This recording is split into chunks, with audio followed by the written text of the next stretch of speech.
नमस्कार विद्यार्थी मित्रांनो आणि पालकांनो, आजचा हा व्हिडिओ खूपच महत्त्वाचा ठरणार आहे। आज आपण बोलणार आहोत एचएससी बोर्ड 2026 मध्ये फिजिक्सच्या पेपरामध्ये कोणते प्रश्न येणार आहेत। ठीक आहे, आजच्या व्हिडिओमध्ये आज आपण फिजिक्सचे बघणार आहोत। नेक्स्ट सब्जेक्ट तुम्हाला कोणता हवा आहे प्लीज कमेंट सेक्शन मध्ये सांगा। ठीक आहे, जो तुम्ही सांगणार त्याच्यावरती व्हिडिओ बनवेल। ठीक आहे, आणि मी खात्री देतो तुमचे 10 ते 15 मार्क मी या व्हिडिओच्या माध्यमातून कंप्लीट करून देईल। या गोष्टीची मी तुम्हाला खात्री देतो। प्लीज व्हिडिओला पूर्ण बघा, मध्ये मध्ये स्किप नका करू आणि चॅनलला नवीन असणार तर सबस्क्राइब करा बाळांनो, कारण आतापर्यंत 2025 ची बॅच होती, आता 2026 ची बॅच सुरू झालेली आहे। ठीक आहे, म्हणून लवकरात लवकर सबस्क्राइब करा आणि व्हॉट्सअप ग्रुप तुमच्यासाठी क्रिएट केलेला आहे स्पेशल 2026 च्या विद्यार्थ्यांसाठी। सगळे अपडेट, सगळे नोट्स, कुठूनही काही लीक झाले, पेपर लीक झाले, सगळ्यात पहिले व्हॉट्सअप ग्रुपला येतील। व्हॉट्सअप ग्रुपला जॉईन करून घ्या। ठीक आहे, बघूया काय म्हटलंय एचएससी बोर्ड 2026 इंपॉर्टंट क्वेश्चन्स। ठीक आहे, These are the most expected questions in HSC board 2026। ठीक आहे, 2026 मध्ये सगळ्यात जास्त एक्सपेक्टेड क्वेश्चन्स हेच आहेत फिजिक्सचे।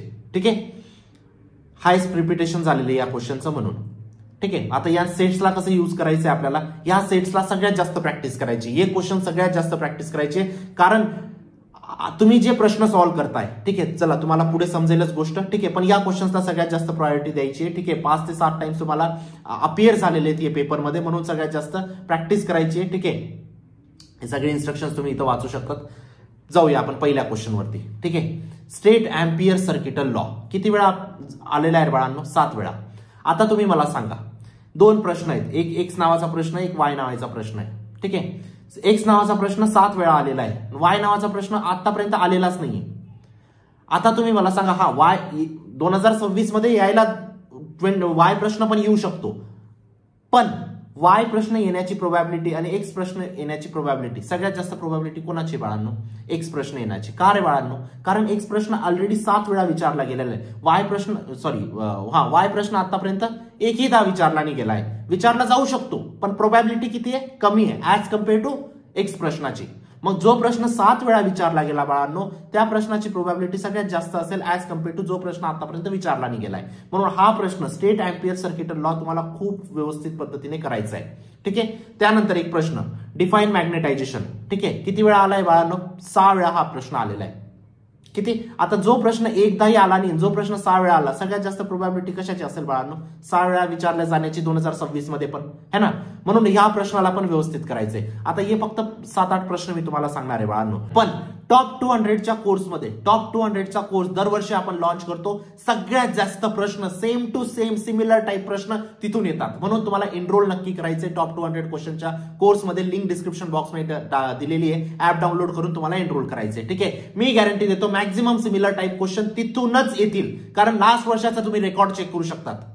ठीक आहे, म्हणून लगेच एनरोल करा, लिंक डिस्क्रिप्शन बॉक्समध्ये टाकलेली आहे। आता जेवढं अनालिसिस आहे बाळांनो, हा मॅग्नेटायझेशनचा प्रश्न 6 वेळा आलेला आहे। ठीक आहे, ही प्रत्येक प्रश्नासाठी आपण अनालिसिस केलेली आहे। असं नाही सांगत की मला बोर्डाने सांगून दिलेले तर मी ते 200 क्वेश्चन तुम्हाला देतोय, नाही, या गोष्टी नाही। पण त्या 200 क्वेश्चनची व्यवस्थित अनालिसिस केलेली आहे, कोणता प्रश्न किती वेळा आलाय आणि या वर्षी किती प्रोबॅबिलिटी त्या प्रश्नाची येण्याची प्रोबॅबिलिटी आहे, त्या क्वेश्चन्सला इन्क्लूड केलेले आहेत त्या शीटमध्ये, त्या कोर्समध्ये। म्हणून नक्कीच एनरोल करून घ्या। ठीक आहे, तुमच्यासाठी जीवनदान या गोष्टीची मी तुम्हाला खात्री देऊ इच्छितो। ठीक आहे, नेक्स्ट क्वेश्चन बघा बाळांनो, 6 वेळा विचारलाय, कोणता आहे? State and prove law of conservation of angular momentum. Law of conservation of angular momentum मी दरवर्षी विद्यार्थ्यांना सांगतो हा प्रश्न, की हा प्रश्न करून जा। शक्यतो लास्ट इयरला पण आलाय, हा 2025 ला पण हा प्रश्न विचारला गेलाय। 6 वेळा हा प्रश्न विचारला गेला बाळांनो, तुम्हाला करायला नको हा प्रश्न? हा प्रश्न करायचा आहे, खूप महत्वाचा प्रश्न आहे। ठीक आहे, त्यानंतरचा प्रश्न बघणार तुम्ही, derive the relation between surface tension and surface energy. Surface tension and surface एनर्जीचा प्रश्न दरवर्षी असतो बाळांनो। ठीक आहे, 6 वेळा विचारला गेलाय, 6 वेळा प्रत्येक मार्चच्या पेपरमध्ये विचारला गेलाय। जुलैच्या पेपरमध्ये नाही बोलतोय मी, जुलैच्या पेपरचे तर प्रश्न इन्क्लूडच नाही केला अजून। ठीक आहे, जुलैचे पण रिपीट होतात मार्चमध्ये। जुलैमध्ये जी एक्झाम होते ना, इम्प्रुव्हमेंट एक्झाम, तिचे पण प्रश्न रिपीट होतात मार्चमध्ये, ते पण क्वेश्चन आपण 200 क्वेश्चनच्या शीटमध्ये इन्क्लूड केलेले आहेत। ठीक आहे, चला नेक्स्ट क्वेश्चन तुमचा काय? क्वेश्चन इथं कट झाला। ठीक आहे, माझ्याकडनं एडिटिंगमध्ये थोडीशी मिस्टेक झाली। ठीक आहे, काय हरकत नाही। derive the mathematical expression for law of radioactive decay of sample of radioactive nucleus। Radio न्यूक्लियसचा प्रश्न दरवर्षी येतो, हा 5 वेळा विचारला गेलाय। 2017 मध्ये हा प्रश्न विचारला गेलाय, त्यानंतर 2019 मध्ये हा प्रश्न विचारला गेला, 2024च्या जुलैच्या पेपरमध्ये पण हा प्रश्न होता. ठीक आहे, म्हणून या प्रश्नाला व्यवस्थित करायचे. 5 वेळा विचारला गेला आतापर्यंत. नेक्स्ट प्रश्न तुमचा बघा बाळांनो, कोणता आहे? Faraday's law. Faraday's law of electromagnetic induction मी दरवर्षी सांगतो. हा प्रश्न पण तुमचा 5 वेळा विचारला गेलाय बाळांनो. याला पण तुम्हाला खूप व्यवस्थित करायचंय. ठीक आहे, नेक्स्ट प्रश्न तुमचा कोणता आहे? Explain the construction and working of transformer. ट्रान्सफॉर्मरचं वर्किंग किंवा एसीचं वर्किंग दरवर्षी विचारतात. ठीक आहे, म्हणून या प्रश्नाला तुम्हाला व्यवस्थित करायचंय. 5 पेपरमध्ये ऑलरेडी आलेला आहे हा क्वेश्चन. ठीक आहे, आता ही जशी अनालिसिस आहे ना बाळांनो, अशी सगळ्या क्वेश्चनची अनालिसिस आपण केलेली आहे. ठीक आहे, टॉप 200 क्वेश्चन जे चूज केलेले आहेत ना दरवर्षी, म्हणजे त्याच्या बाहेरचा पेपर येतच नाही असं तुम्ही कन्सिडर करा. ठीक आहे, सिमिलर टाईप. मी असं नाही म्हणत की व्हॅल्यू पण सेम येऊन लागतील, नाही, थोडेफार चेंजेस एसएससी बोर्ड करणारच आहे. मला थोडी सांगणार आहे एचएससी बोर्ड की याची व्हॅल्यू चेंज केलेली आहे. पण मी काय करू इच्छितो, मी मागचे 10 वर्षाचे पेपर इथं ठेवेल.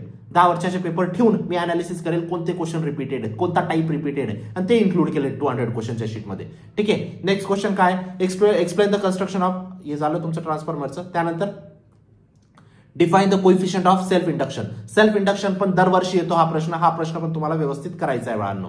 त्यानंतर explain the ferromagnetism on the basis of domain theory. Ferromagnetism पण खूप वेळा विचारलाय. फेरोमॅग्नेटिझमचा क्वेश्चन एक तर तुम्हाला हा 3 मार्काला येईल, एक तर तुम्हाला 2 मार्काला येईल.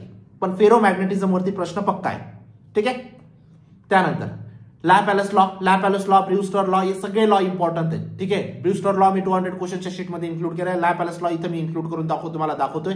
इम्पॉर्टंट आहे. आता फक्त पण विद्यार्थ्यांना लॅपॅलेस लॉ सांगितलं, पण पुढचं पण इम्पॉर्टंट आहे. Laplace law for spherical membrane of bubble due to surface tension. 2 ठिकाणी लॅपॅलेस लॉ यूज होतो. ठीक आहे, हा कोणता विचारला इथं? Spherical membrane of bubble. ठीक आहे, हा इम्पॉर्टंट आहे, 5 वेळा विचारला आहे. ठीक आहे, तर हे जे तुम्हाला 10-12 क्वेश्चन सांगितले बाळांनो, हे रिपीटेड क्वेश्चन्स आहेत, मोस्ट रिपीटेड, हे इम्पॉर्टंट क्वेश्चन्स आहेत. ठीक आहे, पण 200 क्वेश्चनच्या शीटमध्ये आपण याच्याहून जास्त इम्पॉर्टंट क्वेश्चन इन्क्लूड केले, त्यांना तुम्हाला व्यवस्थित करायचे. लिंक डिस्क्रिप्शन बॉक्समध्ये टाकलेली आहे. चॅनलला नक्कीच सबस्क्राईब करा. नेक्स्ट व्हिडिओ कोणत्या सब्जेक्टचा हवा आहे प्लीज मला कॉमेंट सेक्शन मध्ये सांगा. तुम्ही जो सांगणार त्याच्यावरतीच व्हिडिओ बनेल. भेटूया नंतरच्या व्हिडिओमध्ये. तोपर्यंत बाय, टेक केअर, थँक्यू.